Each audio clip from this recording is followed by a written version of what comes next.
The supplies needed for this demonstration are proper personal protective equipment such as gloves, mask, and eye protection, a proper size BVM with an oxygen reservoir bag,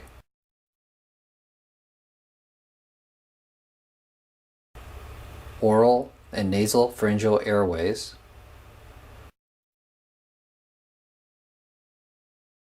water-soluble lubricant, a suction device, and an oxygen source. Before starting the bag valve mask procedure, ensure you have on the proper personal protective equipment. Next, position the suction device nearby should it be needed. Establishing proper head position is key when using the bag valve mask. We can ensure proper head position using either the head tilt chin lift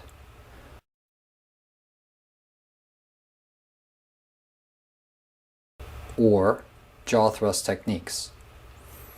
It should be noted that if a spinal injury is suspected, then the jaw thrust technique should be used. If needed, place a blanket roll or firm pillow behind the patient's shoulders to maintain an open airway. Next, we will want to use an oral pharyngeal airway and/or a nasal pharyngeal airway. An oral pharyngeal airway is used only in unresponsive patients without a gag reflex. The measurement of the oral pharyngeal airway is from the patient's lips to the lower jaw. Insert the oral pharyngeal airway upside down and then rotate 180 degrees to depress the tongue. A nasal pharyngeal airway can be used in both patients who are awake with a gag reflex or in an unresponsive patient. First, lubricate the nasal pharyngeal airway, then insert with the bevel towards the septum. After the oral and/or nasal pharyngeal airways are in place, then select the proper size mask. The mask should cover both the nose and mouth.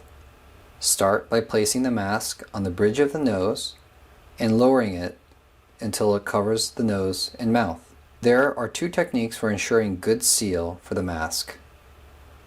First, we will demonstrate the CE technique with the thumb and index finger forming the C on top of the mask and the other three fingers creating an E under the patient's lower jaw.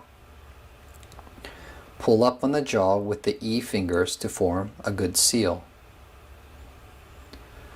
Once a good seal is established with the mask, then the bag is attached and compressed to ventilate the patient.